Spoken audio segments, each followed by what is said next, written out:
Muito bom dia, presidente. Muito bem-vindo à Jovem Pan, mesmo que por videoconferência. A gente fica muito feliz com a presença e a fala do senhor aqui, também para a população do Paraná, nos acompanhando pela Rede TV Paraná e também pela Jovem Pan Maringá, que tem cobertura aí para mais de 4 milhões de ouvintes. Muito bom dia para o senhor. Bom dia, Maringá, nosso estado do Paraná, vocês todos. Eu que agradeço a oportunidade de poder falar ao vivo com vocês para ser questionado. E, obviamente, a gente vai dar a resposta aqui e ajuda também a gente redirecionar o governo caso alguma coisa seja apontada por vocês. Então, eu peço a vocês, vai pedir, né, que sejam bastante objetivos e fiquem à vontade para perguntar qualquer coisa aí, para a gente realmente levar a informação que o povo merece na ponta da linha. Presidente, eu começo já com o senhor. A gente está muito discutindo aqui nos últimos dias a questão do pedágio no estado do Paraná. E o atual modelo fez com que o Paraná sofresse por muito tempo. E ontem o ministro Tarcísio e o governador Ratinho apresentaram um novo modelo. A expectativa é de 50% de redução na tarifa. Eu queria saber qual foi o papel principal do governo federal aí nessa incursão, nessa mudança do pedágio no estado do Paraná. Primeiro foi uma conversa do Tarcísio com o governador Ratinho. E o Ratinho chegou à conclusão, obviamente, né, o estado é dele, ele tem que sair na frente para buscar aí solucionar os problemas. O pedágio estava altíssimo. Até a motocicleta, por exemplo, R$ 9,00. Não tem cabimento chegar a esse ponto. Mas foram contratos feitos lá atrás que chegaram a esse nível. Então, na conversa final do Ratinho com o Tarcísio,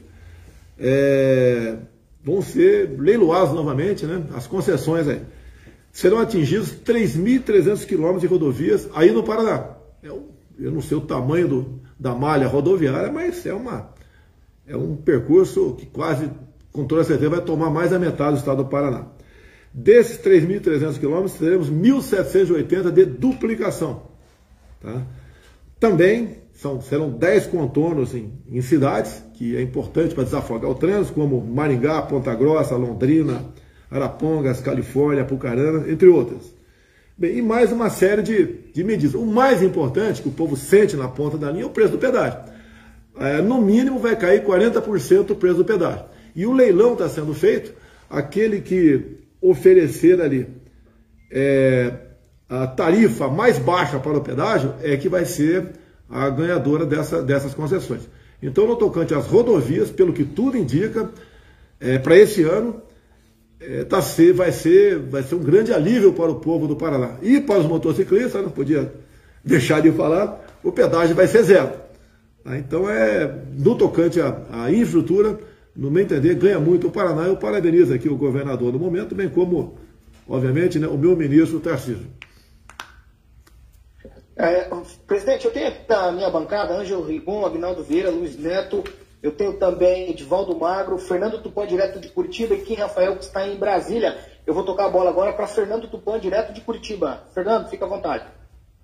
Tudo bem, presidente? Nós já tive a oportunidade de entrevistá-lo em 2018, quando você esteve aqui no lançamento da campanha no restaurante Madaloso, e fiquei perturbando o senhor bastante tempo ali, até começar a entrevista. Quero falar para o senhor o seguinte: em 2018, em fevereiro, eu já tinha certeza que o senhor derrubaria o governo de esquerda do PT sem choro e nem vela. Isso porque eu estive em Foz do Iguaçu e apareceram adesivos escrito Bolsonaro. Foi uma correria, parou o terminal rodoviário de Foz do Iguaçu. E hoje eu vejo assim que tem uma complicaçãozinha para a sua reeleição tranquila como aquele ano, que é o preço da gasolina e do botijão de gás. Minha mãe reclama muito e aí, quando ela soube, ela pediu para eu perguntar como nós fazemos para o botijão de gás ser mais barato e a gasolina mais barata, que o brasileiro está clamando por isso. Eu quero ser objetivo para dar tempo de responder a sua pergunta. Eu não quero responsabilizar ninguém. Eu quero mostrar a verdade. Gás de cozinha. Estava alto, o que eu fiz? Foi mais ou menos março ou abril. Chamei lá o secretário da Receita, Paulo Guedes, e perguntei, né, quanto que nós arrecadamos por ano de imposto federal do gás de cozinha. Ele falou o valor. Falei, vamos zerar. Zerei o imposto federal, que é o PIS/COFINS, do gás de cozinha. Hoje um botijão custa, né, Na saída lá, após o seu engarrafamento, o botijão de 13 quilos está custando R$45. A média no Brasil está em 130. A média 130. De 45 para 130 é praticamente 3 vezes. Agora, a responsabilidade é de todos nós gestores. Eu fiz a minha parte, zerei o gás de cozinha, em vez de inventar o Vale Gás, zerei o gás de cozinha. Agora, de onde vem essa diferença aí de 3 vezes o valor? Vem do frete, né? Vem da margem de lucro do cara que está lá na ponta da linha vendendo lá no balcão o bujão de gás e vem do imposto estadual, ICMS. Então, eu acho que o imposto estadual, ICMS, o povo deve procurar aí o seu respectivo deputado estadual, ou entrar na página do governador do seu respectivo estado, e começar a fazer pressão nesse sentido. Bem, 45 está alto ainda? Temos contrato com a Argentina, com Vaca Morta. Tivemos problema com a Bolívia lá atrás, quando uma refinaria nossa foi apoderada pelo Evo Morales, tá? Que o governo do PT, na época, até elogiou o governo lá da Bolívia. Tá? Estamos explorando gás também na costa lá de Sergipe. Então tem coisa boa aparecendo aí. Agora, não é de uma hora para outra. Temos o gás de Urucu, lá na Amazônia, não é de uma hora para outra. E nós estamos buscando maneira de reduzir de 45 para abaixo que for possível. Diz aí, quando vai acontecer? Vai demorar um pouco ainda, não tenho como fazer milagre. Vamos agora para gasolina. O preço médio da gasolina, com o aumento de hoje, né, de ontem, de hoje, está na quase R$2 o litro. Agora, quando você aumenta, seja o que for, na refinaria, o preço da gasolina, imediatamente ele vai para a ponta, lá na bomba. Quando você diminui, ele não vai lá para a bomba. Então, hoje em dia, gasolina, R$2 o litro. Imposto federal, na ordem de 74 centavos. Então, lá está R$2,80 o total. Se está mais de 6, tá? Mais do dobro é o transporte, é a margem de lucro e o imposto estadual, que eu garanto para vocês que é, no mínimo, ou quase, ou aproximadamente, né, o dobro do imposto federal. E tem alguns governadores, eu não tenho como nominá-los agora, mesmo durante a pandemia do ano passado, eu posso citar São Paulo, aumentou o ICMS dos combustíveis. Ou seja, cobrem, o povo tem que cobrar a responsabilidade de cada ente federal. O que eu estou fazendo agora tocante ao diesel? Não vou dizer que vai acontecer porque está bastante avançado. Por lei, nós temos que diminuir subsídios. Tá? Hoje em dia, nós deixamos de receber em torno de 300 bilhões por ano de subsídios. Então, para o final do ano agora, temos que reduzir, dá aproximadamente aí 15 bilhões de subsídios. O que geralmente é feito com esse dinheiro? Vai para o Tesouro. Quando vai para o Tesouro, não vai para nós porque tem o teto de gastos. Então é dinheiro que vai para bater dívida. Bacana, bacana, sem problema nenhum. O que conversei com o Paulo Guedes e com o secretário da Receita? Bem, vamos pegar esses 15 bilhões, vamos abater nos 19 bilhões que nós arrecadamos de PIS, COFINS do diesel. Ou seja, eu pretendo zerar o preço do imposto federal do diesel para o início do ano que vem, porque todo mundo ganha com isso. E daí, o caminhoneiro, que grande parte está esclarecido, pode fazer uma campanha junto a governadores aí, ver a margem de lucro, né, o frete, para diminuir isso aí. Tem como diminuir isso aí. É cada um fazer o seu esforço, porque todo mundo ganha barateando o preço do frete, que basicamente incide sobre o preço do diesel. O que nós fizemos no dia de ontem? Assinei uma medida provisória, porque não é só assinar MP, você tem que conversar com o parlamento, com liderança, ver o impacto, se vai passar, como vão se comportar as bancadas estaduais, como vão se comportar, por exemplo, os usineiros. O que decidimos no dia de ontem? A venda direta. Então, hoje em dia, um caso hipotético aqui, mas real, você tem uma usina aqui, tá? Você produz o etanol, o nosso álcool, ele anda 200, 300 quilômetros, vai para uma distribuidora e daquela distribuidora volta para um posto de gasolina a 10 quilômetros da usina. Então, a gente chama aqui de etanol turista. Mas o turista que anda 500 quilômetros para chegar no ponto final. E nós decidimos ontem, por medida provisória, negociar a venda direta. Ou seja, o usineiro pode, em vez de andar 500 quilômetros para vender o posto de gasolina, ele 10 km abastece ali. Agora, tem um complicador aí. Vocês têm que saber. A discussão do ICMS no preço do combustível. É uma coisa bacana.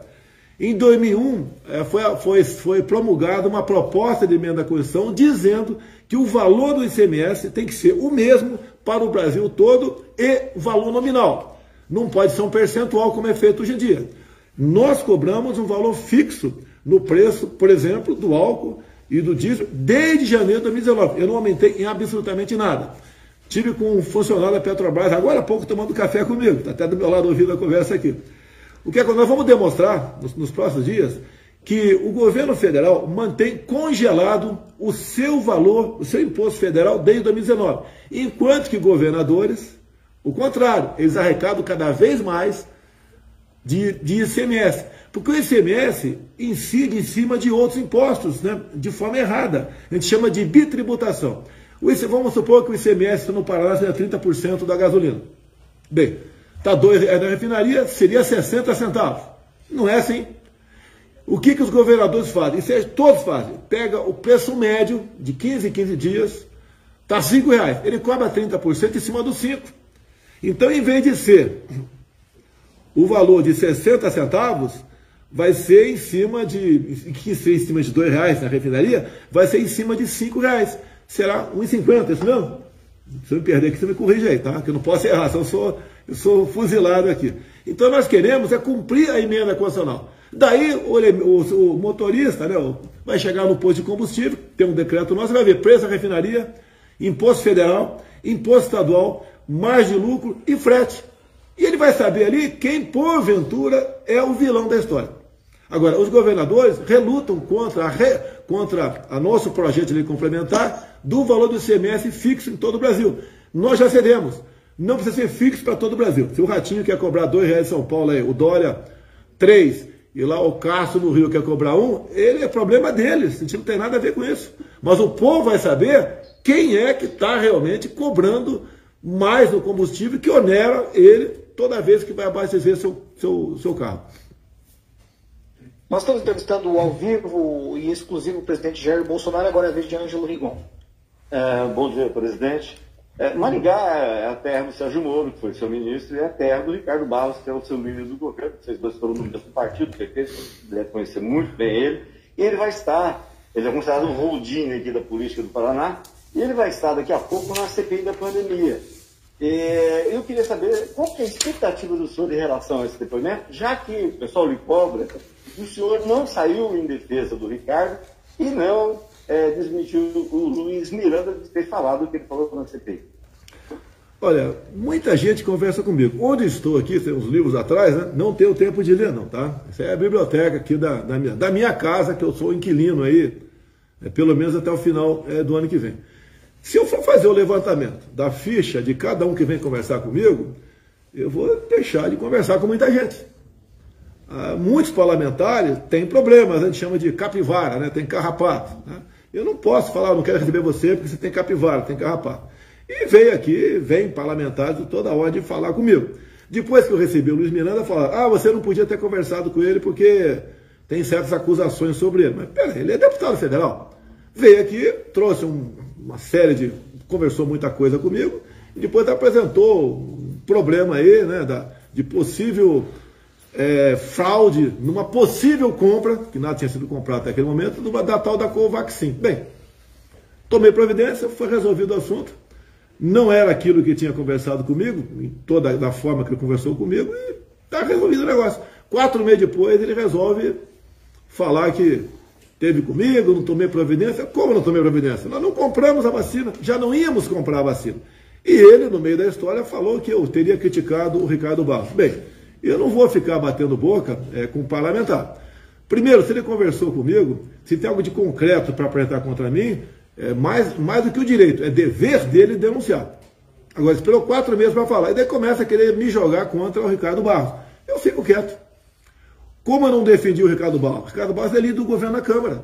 Se eu tivesse demitido ele da liderança do governo, daí sim, né, podia pensar de maneira diferente. Agora, hoje vai chegar o dia, também estou ansioso por isso, para ele, na CPI, que é um deputado experiente, tá, e vai lá explicar o que aconteceu. Ponto final. Agora, repito, eu não vou ficar batendo boca com um deputado que primeiro falou que me gravou. Já seria um crime, né? Mas a lei de segurança nacional não se aplica para mim. quando contra mim qualquer coisa, eles buscam a Lei de Segurança Nacional. Né? Como temos um inquérito fake news aí, baseado na Lei de Segurança Nacional, contra quem está do meu lado. Agora, não tem dupla mão essa lei. Então, vamos ver o que acontece hoje. Eu não digo que tenho certeza, mas tenho convicção, pelo que conheço o Ricardo Barros, nesse caso específico da vacina, onde a CPI me acusa de corrupção sem ter comprado uma dose, sem ter pago R$1, eu acho que ele vai sair bem lá. Como a CPI não tem no que me acusar, presta atenção, vocês estão sabendo, né? Vão me denunciar por charlatanismo e curandeirismo, ok? Vamos seguir aqui, vamos lá, Luiz Neto, agora é a sua vez. Presidente Bolsonaro, muito bom dia. Primeiro, gostaria de agradecer a sua disponibilidade em participar do PAN-News. Gostaria de dizer que é uma honra pessoal para mim estar conversando com o presidente da República.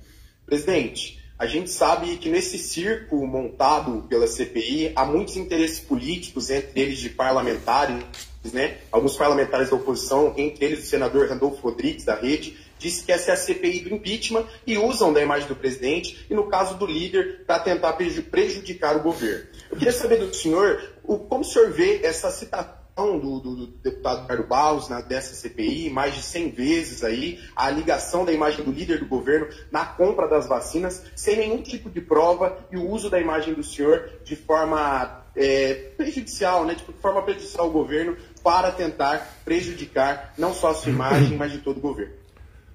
Vou falar no macro e depois entrar no Paraná. 2015, as estatais deram prejuízo de 35 bilhões. 2019, as estatais deram lucro de 52 bilhões de reais. São 87 bilhões no meio do caminho. Ia para algum lugar. Vamos no particular. Itaipu Binacional.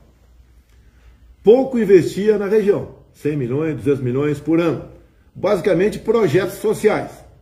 Você sabe qual é o interesse dos projetos sociais. Nem sempre são para atingir e ajudar os mais necessitados. Bem, com o nosso governo, só o ano passado, investimos 2 bilhões e meio na região aí do Paraná.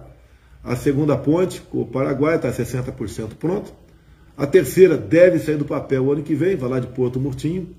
Nós ampliamos o aeroporto aí de Foz do Iguaçu. Está na iminência de começar a receber voos internacionais, coisa que não acontecia. Isso é bom para a cidade, é bom para o estado. Também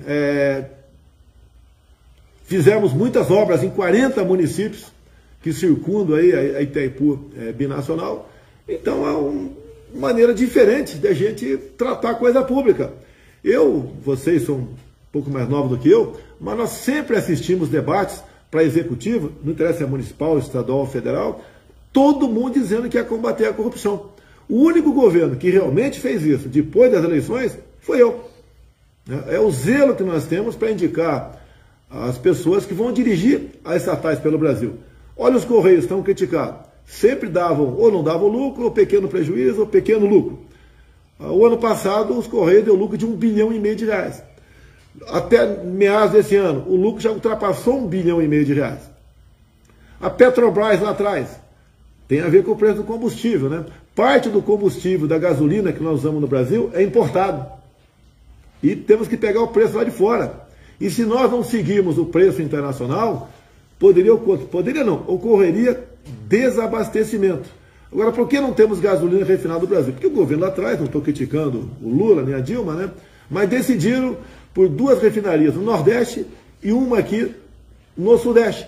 Não fizeram nenhuma e deixaram esqueletos na ordem de 230 bilhões de reais.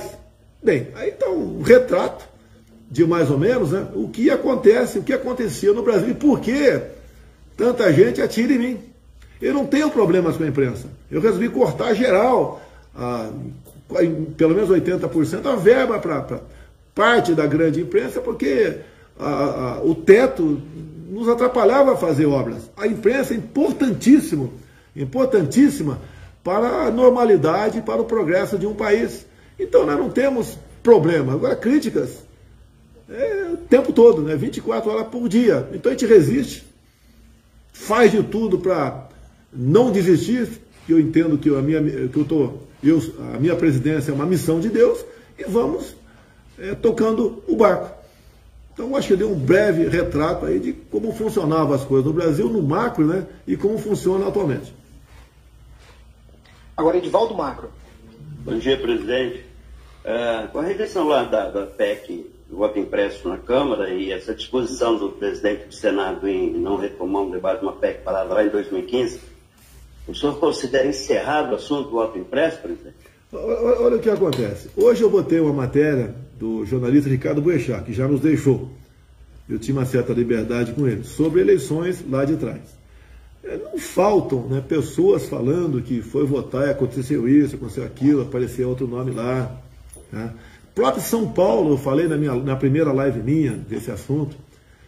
Olha só, com 0,39% das urnas apuradas em São Paulo, em torno de 20 mil votos, foi feito um retrato dos 8 primeiros candidatos com o respectivo percentual. Ele começava com o Bruno Covas e terminava lá com não sei quem lá no 8º lugar. Bem, quando o sistema destravou, foi para o 100%. Acho que caiu. Não caiu, não? Então, o que acontece? Os 8 permaneceram na mesma classificação. Não, os mesmos permaneceram na mesma classificação e dispensando-se, né, a casa decimal, terminaram exatamente com o mesmo percentual. Então, é um indício fortíssimo de que algo de errado aconteceu na capital do estado de São Paulo. Continuou com o probleminha, nós está tentando resolver. Opa. Pode continuar, presidente. Posso continuar? Pode continuar. Então, a questão do voto impresso. Tivemos eleições agora, tivemos uma votação na Câmara da PEC do voto impresso. Nós perdemos, mas o placar foi muito parecido, 228 a 219. Tá? O pessoal queria o voto impresso, foi um pouquinho maior. Empatou. Então, metade do Congresso, metade dos votantes disseram que acreditavam na urna eletrônica. E outra metade disseram que não acreditavam na urna eletrônica e queriam o voto impresso. Agora, por que nós temos que concorrer nas eleições do ano que vem sob o manto da desconfiança? O que nós queremos? Né? Eu quero, que sou o maior interessado, eu quero eleições limpas, transparentes, eu quero um voto democrático, a contagem pública dos votos. Por que essa vontade enorme, né? Esse trabalho enorme do ministro Barroso, que é também o presidente do TSE, contrário ao voto impresso, reunindo com lideranças partidárias, e logo depois da reunião, essas lideranças, a maioria delas que eram favoráveis ao voto impresso, mudaram de lado. O que foi oferecido para eles? O que aconteceu? E eu estou advertindo, vou continuar minha luta, com menos pressão, é lógico, né? Mas nós não podemos terminar mais eleições do ano que vem sobre o manto da desconfiança. Agora, direto de Brasília, quem é Rafael? Inicialmente, presidente, é uma honra poder revê-lo, pois ontem estive no Palácio da Alvorada, aí no cercadinho do povo, e pude cumprimentá-lo pessoalmente. Sabe que em Maringá o senhor tem apoiadores fiéis que apoiam as causas do Brasil, tanto as pautas econômicas quanto dos valores da família e princípios cristãos. Presidente, circula um vídeo, em que o presidente do Tribunal Superior Eleitoral, o ministro Luiz Roberto Barroso, em uma conversa nos corredores da Câmara dos Deputados em junho, afirma que, abre aspas, eleição não se vence, se toma, fecha aspas. Que também nos faz lembrar e associar a fala autoritária de José Dirceu, o ex-ministro da Casa Civil do governo do ex-presidiário. Quando questionado em 2018, na ocasião, se o PT perdesse as eleições, ele declarou também, abre aspas, é questão de tempo, a gente toma o poder, fecha aspas. Com tudo isso, todo esse autoritarismo que vivemos por parte de toda a oposição ao governo federal, inclusive o povo vem sofrendo ataques diuturnamente de instituições que obrigatoriamente deveriam prestar um serviço à população e não militar em causa própria. Eu gostaria de saber do senhor se devemos nos preocupar com essas declarações e se realmente a nossa democracia hoje ela está em risco. Deve se preocupar sim. O que está em jogo é a nossa liberdade.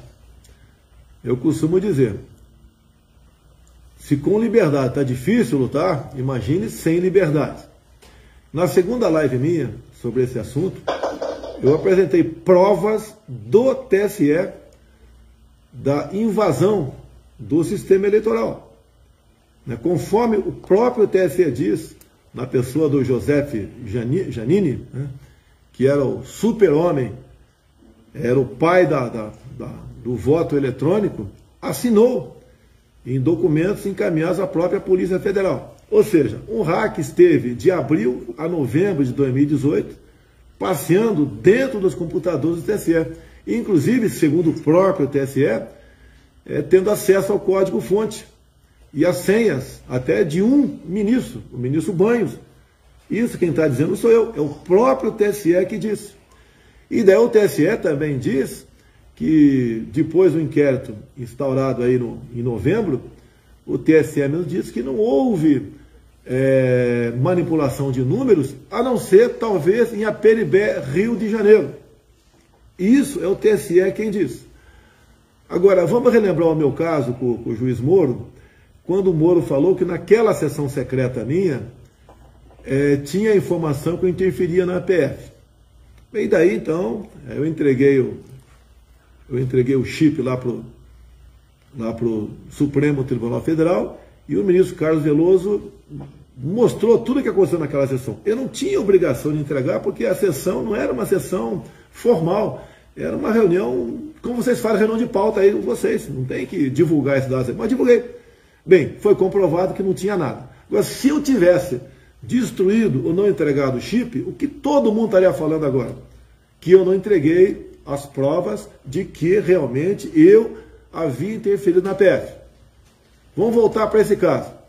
O que o próprio TSE respondeu quando a Polícia Federal pediu o tal dos logs? O que são os logs? É onde ali nos computadores, né, estão as pegadas, tudo o que foi feito no primeiro turno e no segundo turno. O que o TSE respondeu? E seu Janino assinou embaixo.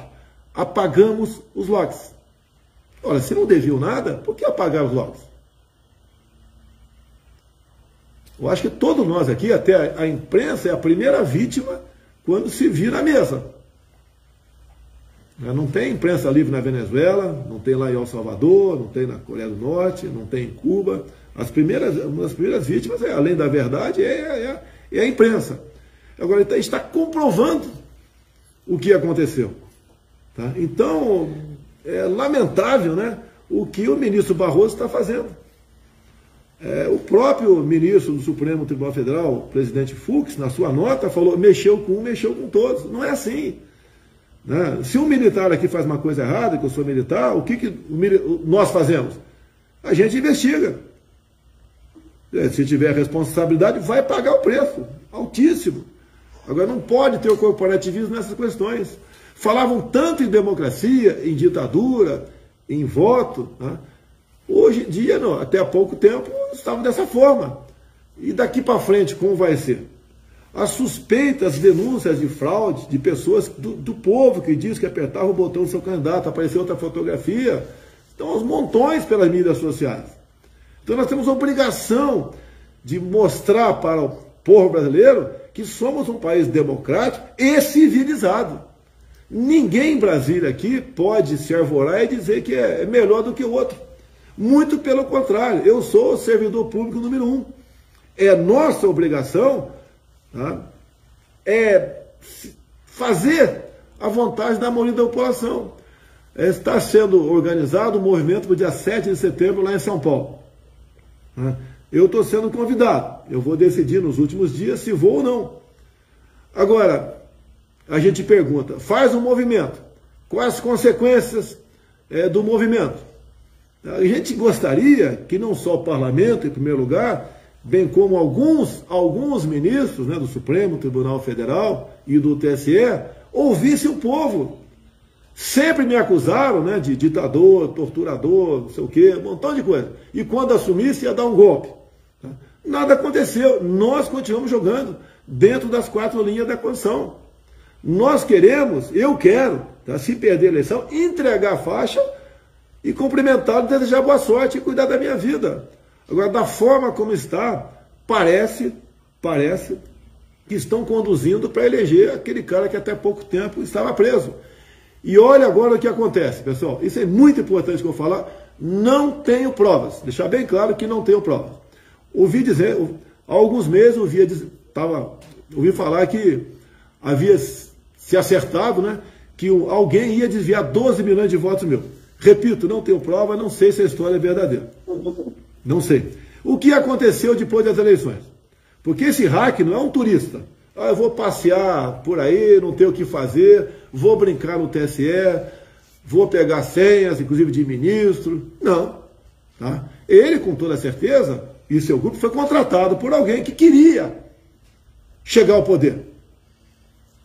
Bem, acabaram as eleições, 12 milhões de votos não foram suficientes. Repito, não tenho provas, nem vou dizer que isso é verdade.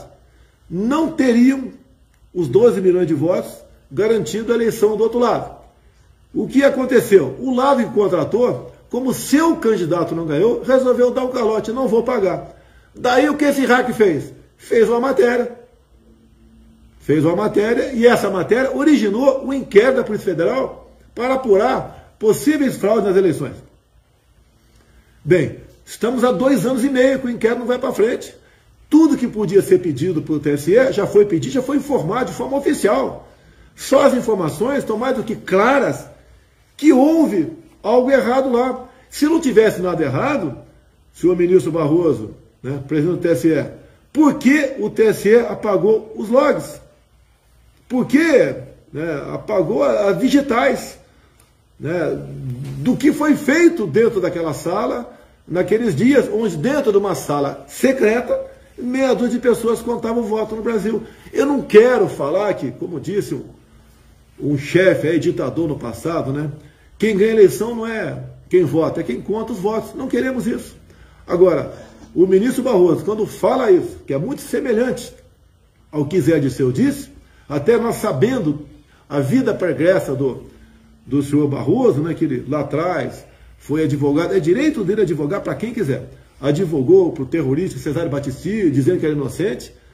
Quando o Cesare Battisti foi pego na Bolívia e foi para a Itália, a primeira coisa que ele fez foi confessar os seus crimes. Agora, aqui no Brasil, para a esquerda, ele é um ídolo. E com toda certeza, essa defesa do Battisti ajudou a ida do Barroso para o Supremo Tribunal Federal. Eu tenho dito, eu não vou atacar a honra de quem quer que seja para dizer que eu estou certo ou eu estou errado. Mas vejo as bandeiras que o Barroso defende. Há pouco um colega de vocês falou em família. Tá? Para o Barroso, foi votado em dezembro, no Supremo Tribunal Federal, o direito das amantes. Alguém sabe o que é isso? O direito das amantes, o que o Supremo votou? Por 6-5 não passou. Né? Um dos perdedores foi o Barroso. O que é direito das amantes? Morre o seu João, deixa a esposa grávida com 2 filhos. Aparece uma mulher lá e fala, olha, ele, no serviço, tinha um caso comigo. A gente ia para um cantinho lá e fazia amor. Essa mulher passa a ter o direito à metade da pensão e dos bens do seu João que faleceu. E a dona Maria, que está grávida e com 2 filhos, para cuidar da vida dela. Esse é o sentimento de família por parte do senhor Barroso. O senhor Barroso defende também a liberação das drogas, como se as drogas fossem uma solução para o Brasil. Ele defende o aborto. Ele defende a redução do estupro de vulnerável. O que é isso? Se hoje uma menina de 14 anos tem relações sexuais com um marmanjo, isso não é estupro. Ele quer passar isso para 12 anos. Eu tenho uma filha de 10 anos. Eu fico imaginando minha filha no ano que vem, porque ela não tem noção ainda das coisas, se relacionando sexualmente com um marmanjo.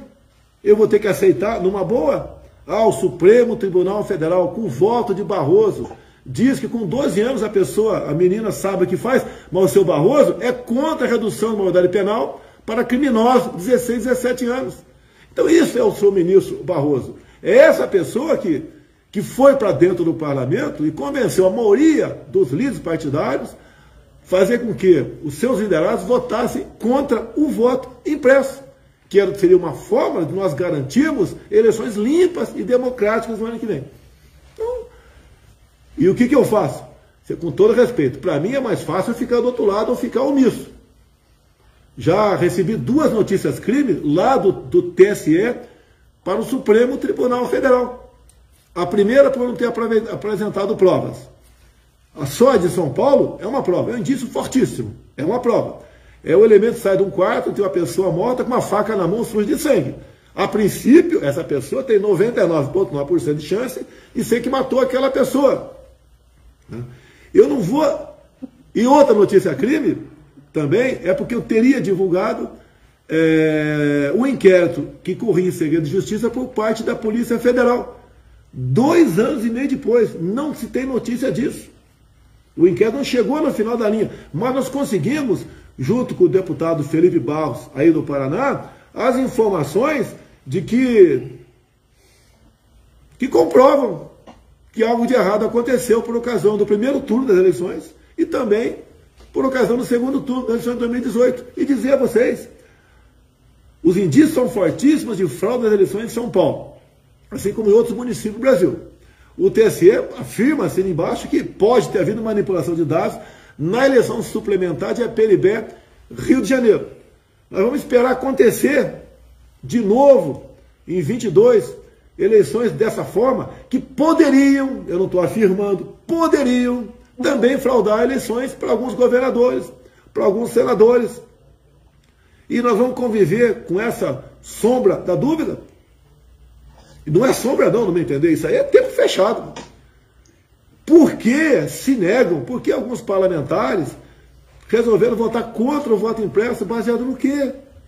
Se nós estamos oferecendo mais uma maneira de garantirmos a lisura por ocasião das eleições. Então isso aí a gente não pode deixar de falar. Não, lógico, vou diminuir a pressão da minha parte, vou diminuir a pressão sim, porque tem muita coisa para fazer pelo Brasil, né?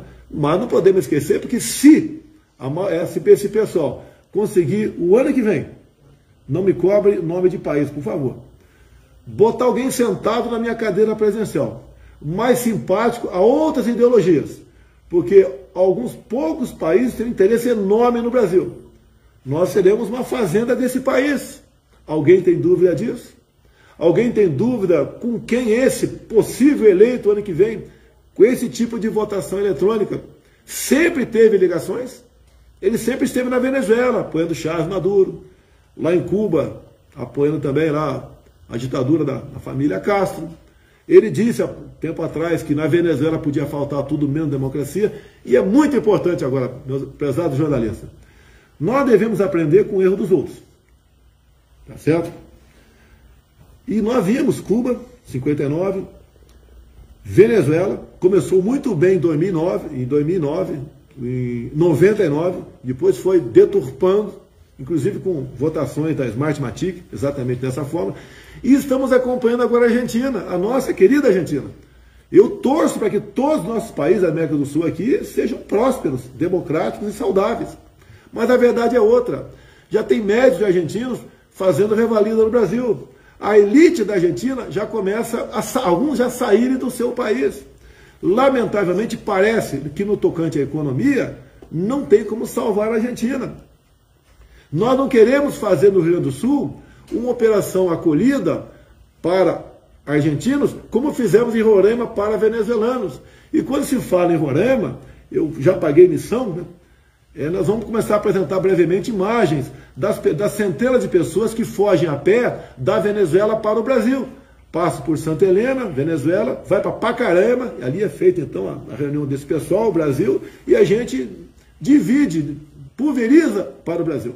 A maioria das pessoas que chegam lá em Pacaraima são mulheres, muitas grávidas, com crianças pequenas no colo, 2, 3, 4, 5 anos de idade, com uma trouxa de roupa na cabeça e uma mala nas mãos. Elas são mineradas ao longo do percurso.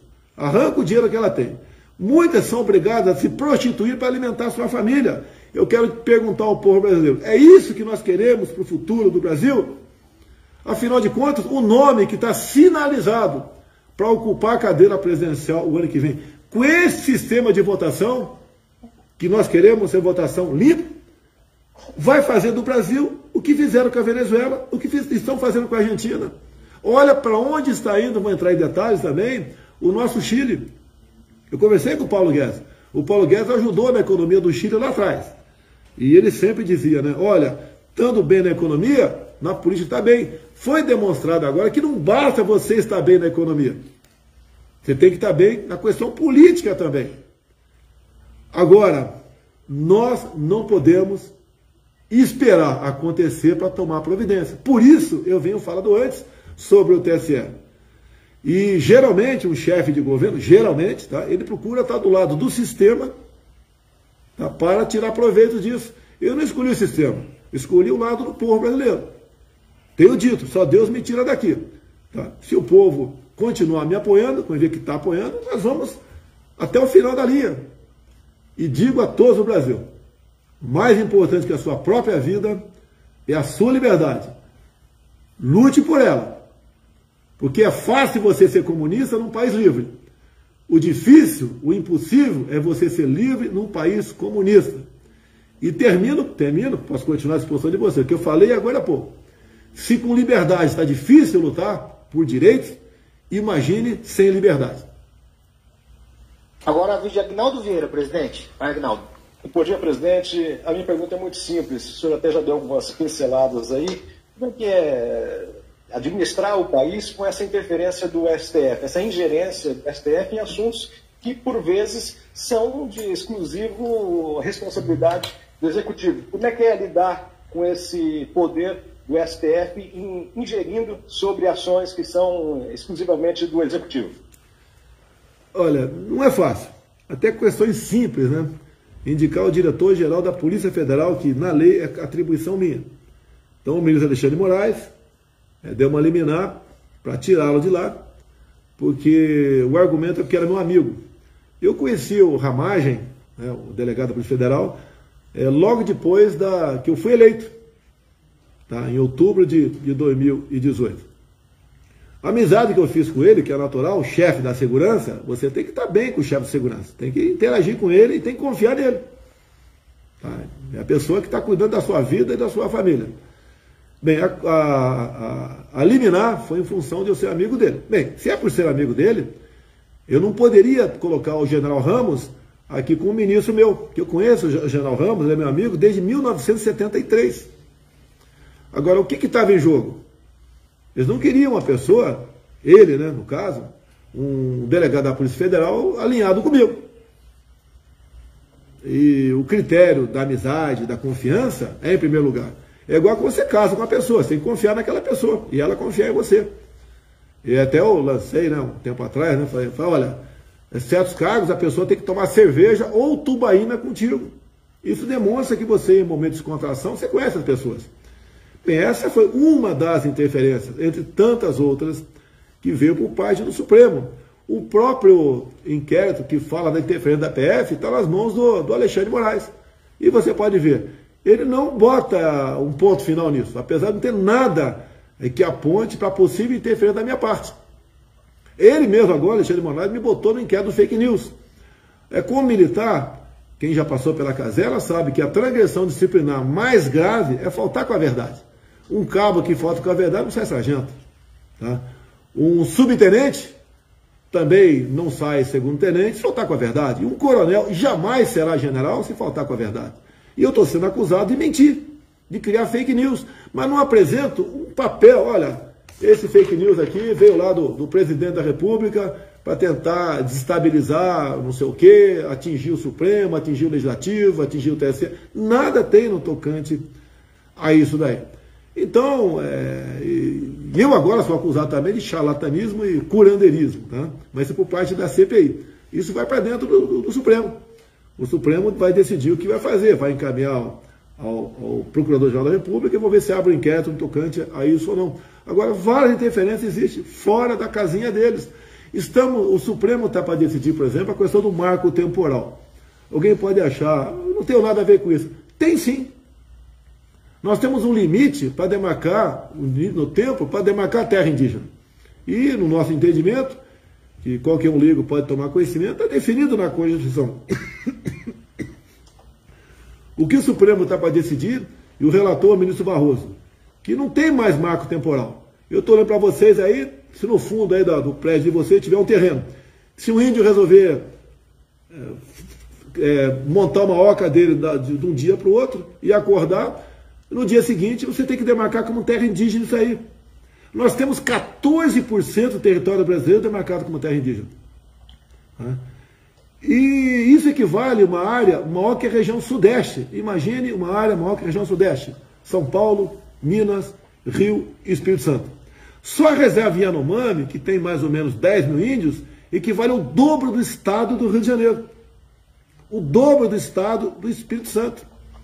Mais de 3 vezes o estado de Sergipe, Alguém acha que isso é um absurdo ou não é? Agora, você pode ver, só tem grande terra indígena em área rica. Essa região, Yanomami, Raposa, Serra do Sol, é as mais ricas do mundo nos mais variados minerais. Você pega o mapa metalogenético, que ele é colorido, de acordo com o mineral que tem embaixo da terra, você vai ver que lá tem de tudo. Você pega ali, por exemplo, o Vale do Rio Cotingo. Olha o que eu vou falar para você. Nós estamos na maior crise ideológica da história do Brasil. Isso influencia na ponta da linha, no preço de tudo. Vem inflação atrás disso, que a energia sobe de preço. Porque ela vem agora das termoelétricas, que é de diesel, aí, de óleo. Tá? Só o Vale do Rio Cotingo, você pega uma área de mais ou menos, uma extensão, que é o Rio Perene. Tem água o ano todo. Raramente tem seca lá. Você pega o Vale do Rio Cotingo, 12 quilômetros. Você tem uma diferença de nível, uma cota de 600 metros. Isso daria para você botar geradoras de energia ali para abastecer todo o Nordeste e toda a região Norte. Mas você não pode fazer nada porque é uma terra indígena. As terras indígenas tiveram um grande impulso lá no início dos anos 90, onde eu apelidei de indústria das demarcações de terras indígenas. E o que aconteceu naquela época, aconteceu semelhante ao voto impresso agora. Olha a semelhança. Quando o ministro Jarbas Passarinho da Justiça assinou a portaria para começar a demarcação da reserva Yanomami, em 92, eu apresentei meus argumentos. Eu estava na Comissão de Defesa Nacional, que tinha outro nome naquela época, acho que era Segurança Nacional, e o projeto de decreto legislativo meu era para tornar sem efeito, né, a portaria do ministro da Justiça, que demarcava a reserva Yanomami. O que eu levava em conta naquele momento era a extensão da área, e tínhamos um projeto que veio lá do governo Sarney, juntamente com o então ministro do Exército, Leônidas Pires Gonçalves, para demarcar essa reserva em pequenos círculos, que atendia a todo mundo, sem fazer com que nós perdêssemos a soberania daquela área com as reservas indígenas. Eu recebi um elogio em negrito do jornal O Globo naquela época. Fiquei felicíssimo. Tá? Não tinha mídias sociais naquele tempo. Eu recebi um elogio do jornal O Globo em negrito, né, em destaque, que eu estava certo, contrário à proposta da demarcação reserva e Yanomami. Fiquei felicíssimo. Mas o que aconteceu no ato contínuo? Lá, alguns ministros do governo, naquela época, né, foram para dentro do parlamento, na comissão, e debocharam de mim. Ou seja, o que estava tudo certo, em tornar sem efeito a portaria que deu início à reserva Yanomami, foi exatamente ao contrário. Por pressão de fora, perdi aquela votação. E temos hoje em dia uma área lá, Yanomami, riquíssima, com 10 mil aproximadamente, que os visitei no começo desse ano, né? E eu perguntei para eles, o que vocês querem? Queremos internet. Índio não quer mais apito, nem espelho, nem nada. Quer internet. Já botamos internet nessa parte da reserva Yanomami. A mesma coisa perguntei para os tucanos do lado. Queremos internet. Temos um projeto dentro da Câmara, que nasceu lá do ministro Bento, das Minas e Energia, para dar direito ao índio, né? Para dar ao índio os mesmos direitos que o fazendeiro do lado tem na sua terra. Ele pode fazer uma pequena central hidrelétrica, até aproveito, elogio o governador Ratinho aí por ter realmente investido nessa questão de PCHs aí no estado do Paraná. Se ele quiser garimpar, ele vai garimpar. Se quiser arrendar a tua terra, ou ele mesmo plantar, como fazem os parecidos em Mato Grosso, como fazem os baiquiris, como já estão fazendo os caiapós, que fácil daí. Hoje, inclusive, por volta das 3 da tarde, está dormindo meu assessor aí, por volta das 3 da tarde, vão ter uns 300 índios aqui na Praça dos Três Poderes, para apoiar o nosso projeto, que querem liberdade para trabalhar. O índio, até há pouco tempo, era tratado, me desculpe o termo baixo, né? Me desculpe, né? Como animais em zoológico. Ela fica lá na sua reserva, serve para fazer turismo, né? Os outros povos vêm, em especial de fora do Brasil, vêm, visitam o índio e vai embora. Vê o índio e vai embora. Nós estamos mudando isso aí. Mas quero deixar bem claro que a questão dos parecidos começou lá atrás. Um grande incentivador disso aí é o deputado Medeiros, de Mato Grosso, que tem me assessorado com esse tipo de informação. Então, esse é o Brasil, essa é a política que a gente quer fazer. Agora, hoje em dia, o que acontece, e muito no Brasil? As terras riquíssimas, especial em diamante, são exploradas. E de vez em quando, se você vê a apreensão, né, de quantidade enorme de diamantes em estado bruto saindo do Brasil. E nós queremos regularizar isso aí com esse tipo de trabalho. Então, essa questão indígena, tá, tem a ver com todos nós. O marco temporal, que o assunto é esse, né, interferência, o Supremo Tribunal Federal, né, os ministros, a maioria, não pode votar com o coração, tem que votar com a razão. Uma questão tão importante como essa. Quanto mais terra você demarca, mais você sufoca o agronegócio, que é a locomotiva da nossa economia. Porque você demarca uma terra aqui, quem produz aqui, para trazer para cá, vai ter que contornar. Como estamos fazendo um grande contorno de 140 quilômetros numa reserva indígena em Mato Grosso, que uma produção enorme de mantimentos não pode passar por meio da reserva, que teríamos que asfaltar 50 quilômetros. Então, como não se pode asfaltar 50 quilômetros por decisão da Justiça, essa não foi do Supremo Tribunal Federal, você tem que fazer um contorno de 140. Você faz as contas, mais 90 quilômetros. O bitrem vai e volta. Então, são 180 quilômetros. Eu vou chutar aqui, 3 quilômetros com litro de diesel, mais 60 litros de diesel. Vezes aí, R$4, R$240 a mais no frete para levar aquilo para um porto. Ou mantimentos para via de um local para ali o Mato Grosso. Então, a interferência, tá? Eu acho que o Judiciário, o objetivo, a missão do Supremo Tribunal Federal, que tem que existir o Supremo, tem que existir, mas é tratar das questões constitucionais. E alguns poucos, como o Barroso, faz política. E ninguém pode dizer que eu não estou falando a verdade, porque ele foi para dentro do parlamento para decidir a questão do voto impresso. Então é difícil você realmente governar o Brasil. Temos problemas, sim. Inflação veio com a pandemia, tá? Porque para o mundo todo, não foi só para o Brasil. Agora, fica difícil governar o Brasil. Você pode ver a CPI, senadores falando grosso. Por que não nos procuraram no passado? Olha, está errado aqui, está lá, vamos corrigir aqui. Não fizeram nada. Ficaram tranquilos, home office, né, em casa. E, de repente, resolveram, vamos fazer uma CPI. Mas para fazer tem que ter um apoio do Supremo.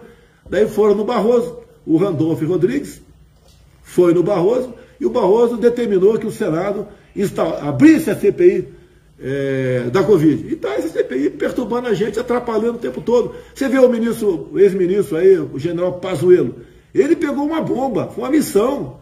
Problema de saúde sempre tiveram no Brasil. Somou-se a isso a questão da pandemia. Ele trabalhava 24 horas por dia, de segunda a segunda.